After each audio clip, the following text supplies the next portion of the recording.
O Abel Ferreira sabe aproveitar o melhor do Estevão no Palmeiras?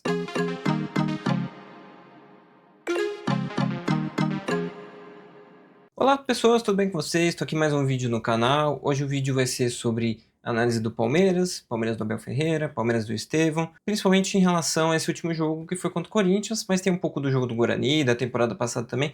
A ideia é pensar um pouco sobre como aproveitar o máximo do Estevão, que hoje é um dos principais jogadores do futebol brasileiro. Primeiro, eu acho que é legal a gente lembrar das principais características do Estevão. E o Estevão é um jogador que na base jogou como 10, jogou como ponta também, e no Palmeiras ele joga muito mais como meia direita e ponta direita. Com o pé esquerdo ele joga pelo lado, vindo bastante para o meio para finalizar, às vezes vai para a linha de fundo. O que ajuda muito é que ele é muito bom de drible, mas muito mesmo. Assim, ele tem números de drible muito acima de qualquer outro no Campeonato Brasileiro. Se você voltar no tempo, só o Neymar vai chegar no nível dele de drible. Aliás, o Neymar tá aqui de volta, né? Então, é um jogador que tem muito essa capacidade de drible e muitas vezes é bom ter ele do lado do campo, assim como o Neymar no começo da carreira também jogava do lado do campo pela esquerda e o Estevão pela direita. Neymar destro e canhoto. Então, o Palmeiras aproveita muito disso nele, aproveitou no campeonato passado para abrir defesas, indo para a linha de fundo e fazendo cruzamento, vindo por dentro e finalizando.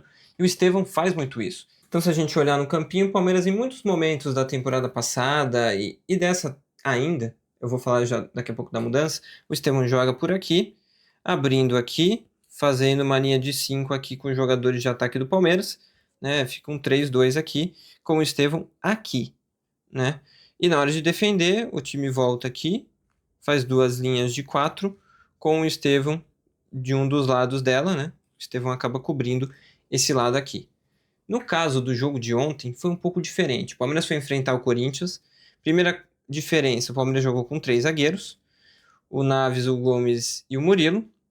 Aqui jogou o Mike. Aqui jogou o Piquerez. Aqui tinha o Veiga, o Richard Rios, o Facundo Torres, o Maurício e o Estevão. Só que, na verdade, o time jogou num 3-4-3, o Estevão ficava mais por aqui. Em alguns momentos, o time até defendia com duas linhas de 4, mas nunca o Estevão aberto. Aqui podia ser o Mike, com Naves, Gomes, Murilo e Piquerez, ou o contrário, que daí você defende com Murilo, Gomes, Naves, Mike, aqui vinha o Veiga, aqui ficava o Rios, aqui ficava o Facundo Torres e aqui ficava o Piquerez com o Estevão e o Maurício aqui na frente. Qual que eu acho que era a principal ideia do Abel? Eu acho que eram duas. Primeiro, fazer o Estevão correr menos e segundo, trazer o Estevão para cá, para a entrelinha. Então, na hora de atacar, o Veiga ficava aqui, o Estevão ficava aqui e o Mike ficava aqui. Então, ele tinha esse triângulo aqui, do outro lado tinha o triângulo com o Facundo Torres, o Piquerez, o Richard Rios. Aqui tinha o Maurício como falso 9 e aqui é a base da jogada com 3. Então a ideia do Palmeiras nesse jogo era ter o Estevão na entrelinha. E qual que é a diferença de ter o Estevão na entrelinha e o Estevão na ponta? A diferença é que aqui ele fica mais perto da região do gol, né? Então se a gente pegar a defesa adversária jogando com uma linha de 4 aqui, você tem o Estevão para atacar nesse intervalo aqui, entre zagueiro e lateral, e poder fazer também, vamos dizer que o Mike receba aqui, ele corre nas costas daqui, atraindo ou esse jogador aqui, abrindo espaço para o Maurício, ou se esse jogador não vir, e esse jogador acompanhar, abre espaço para o Mike. Então, aqui, quando ele faz isso, eu acho que ele está querendo um time de um pouco mais de mudança de posição, de aproximação, e do Estevão podendo atacar mais perto do gol, nessa zona aqui para ser mais perigoso. Então, isso funcionou muito bem no primeiro tempo, que você tinha o Veiga às vezes trocando de posição com ele, os três trocando muito rápido de posição. Isso foi gerando muitas dúvidas no Corinthians, que defende com 4-3-1-2. Então, o Corinthians às vezes tinha sobrecarga no setor e o Palmeiras levava vantagem. E isso funcionou muito bem no jogo. Só que eu acho que trazer o Estevão para cá, você perde um pouco às vezes do drible de linha de fundo, porque o Mike não tem o drible, o Mike tem a chegada na linha de fundo, mas ao mesmo tempo você ganha essa questão de associação mais próxima dele com o Maurício, com o Veiga. E aqui eu acho muito que como o Palmeiras não está usando um 9 e talvez não contrate um 9, está apostando muito no Paulinho. Então o Maurício tem jogado aqui, mas já preparando o time para a possibilidade do Paulinho jogar aqui como o Estevão, e os dois podendo tabelar junto, jogar junto, e aproveitar essa capacidade que os dois vão ter de abrir a defesa. Então eu acho que um pouco dessa ideia de usar o Estevão aqui é preparar o time para depois ter o Paulinho aqui. Além de, claro, essa questão que eu falei de fazer ele ter menos trabalho defensivo, então quando o time voltava para defender, ele tinha menos esse trabalho de voltar aqui. Ele ficava muito mais numa primeira linha, o que fazia com que ele se desgastasse menos. E foi muito importante isso no fim do jogo. Porque no fim do jogo tem uma jogada que o Estevão até corre por cima da linha aqui e ataca o lado do campo. E ele só conseguiria fazer uma jogada assim se ele tivesse descansado.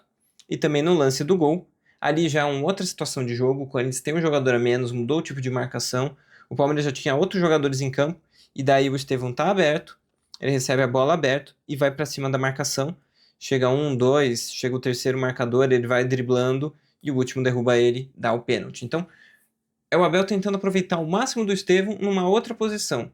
Contra o Guarani ele jogou mais aberto, contra o Corinthians ele jogou mais pelo meio, mas é um Abel que está querendo um Estevão mais objetivo e um Estevão mais perto do gol, para com que ele tenha a capacidade maior de definir as jogadas, seja com uma assistência ou com um passe ou um chute direto para o gol. Já que, apesar de ter só 17 anos, o Estevão tem muita noção tática de jogo, além de capacidade de drible, né? Quando você vai olhar para os dribles dele no jogo, é impressionante o como ele está acima de qualquer jogador, né? Você olha que ele tentou 13 dribles, acertou 7, que é uma boa taxa. E o segundo jogador do Palmeiras, e do jogo também, que mais acertou dribles, é o Facundo Torres, que acertou 3. Você pode até dizer que ele acertou 100%, mas assim, são só 3 dribles e depois você tem o Veiga que acertou 1 de 2. Então assim, o Estevão é um jogador diferente e que o Palmeiras tem que aproveitar ele. Então quando se fala que o Palmeiras precisa muito de um 9, eu acho que talvez seja importante. Claro, se o Palmeiras tiver um bom 9, vai ser muito importante, o Palmeiras cresce como time. Mas eu acho que não necessariamente o Palmeiras vai ser um time muito forte com um 9. Se ele puder adaptar bem o Paulinho e se conseguir fazer o time ficar um pouco mais agressivo ofensivamente, o Palmeiras realmente vai ser um time mais forte. Hoje, o Palmeiras é um time que consegue muito nas jogadas do Estevão furar as defesas, mas isso tem mais a ver com técnica do que com tática. Na questão tática, é um time que, quando ataca as costas da defesa, seja com o Estevão, com o Maurício ou com o Facundo, como sai o gol do Palmeiras com uma bola longa nas costas e uma corrida para sair na cara do gol e finalizar, é uma jogada que funciona muito bem e dá para usar qualquer um dos três para isso, além do Paulinho que não está jogando. E uma outra jogada que o Palmeiras pode usar e tem usado muito, muito bem nos jogos é a marcação-pressão. É um time que não tem um 5 ou um 8 com uma capacidade de construção muito grande, né, que faz acelerar o jogo, que dita o ritmo. Então, o principal armador do time, tudo bem, o Veiga tem até um pouco essa característica, mas ele é muito mais um meia definidor do que um meia organizador. Então, o Palmeiras acaba sendo um time que, quando marca uma pressão bem feita na marcação, né, como fez isso contra o Guarani, rouba a bola e ataca muito rápido e faz os gols assim. Palmeiras que antes com o Abel tinha uma bola parada muito forte, já não tem tanto essa bola parada tão forte, e tinha cruzamentos muito bons também na área, e uma força aérea muito grande. Já não tem tanto isso, né? Não só não tá usando o Flaco Lopes, como alguns outros jogadores, tanto que às vezes tem que botar um jogador que é zagueiro para virar centroavante, como foi o caso do último jogo, que acabou usando o Benedetti, que é um zagueiro. Ele é muito alto, claro, tem 1,98 m, mas usando um zagueiro para ser mais uma peça dentro da área para os cruzamentos, já que o time não tem mais tanto essa força ofensiva, seja nas bolas paradas ou até numa jogada de cruzamento lateral para a área. Então o Palmeiras que ainda tem onde melhorar, que enfrentou o Corinthians que soube muito bem como se manter vivo no jogo. Acho que o Palmeiras superou o Corinthians em vários momentos da partida, mas o Corinthians sempre esteve vivo. Tão vivo que não perdeu, né? Claro que às vezes quem salvava e mantinha o Corinthians vivo no jogo era o Hugo, né, o goleiro que salvou o Corinthians não só no pênalti, mas em outros lances. E tem um time que tem uma capacidade muito grande de concluir as jogadas, né? Eu acho que o Palmeiras não tem, além do Estevão, jogadores que tenham essa capacidade tão grande de decidir jogos como o Memphis Depay na frente do gol, o próprio Yuri Alberto, são jogadores que no Palmeiras não tem essa conclusão tão grande. Então o Corinthians às vezes precisa de poucos lances, poucas jogadas para fazer um gol. O Palmeiras talvez precise de um pouco mais. Claro que com o time se adaptando nesse início de temporada a novos posicionamentos, a novas jogadas, a novos jogadores, o time pode evoluir e ser muito mais efetivo. Né? Contra o Guarani já foi mais, contra o Corinthians, que é um duelo mais Série A, já ficou um pouco mais difícil. Mas o domínio palmeirense teve. Agora, se conseguir finalizar melhor as coisas e ter um encaixe melhor das jogadas ofensivas, pode ser um time muito mais forte. Acho que agora, só para concluir o vídeo, acho que o Palmeiras está usando um pouco desse início de ano para testar algumas coisas, né? O Abel está testando alguns posicionamentos, algumas jogadas, algumas escolhas do time, para depois, na reta de meio e final de temporada, que são as épocas mais decisivas desse ano, né? O Palmeiras está mais forte. Não só porque vai ter o Paulinho, que é um jogador dos melhores do Brasil, como vai estar com o time mais adaptado para essas jogadas. Então é isso, espero que vocês tenham gostado do vídeo. Se você gostou do vídeo, deixe uma curtida, comenta alguma coisa sobre qualquer assunto do vídeo ou até de outro vídeo, até uma sugestão de algum vídeo que eu possa fazer. Se você gostou mesmo do canal, eu sou o Rodrigo Seixas, analista de desempenho e jornalista. Você pode ver alguns outros vídeos aqui, tem bastante análise sobre vários times e também tem entrevistas. Espero que você tenha gostado, até o próximo vídeo e valeu!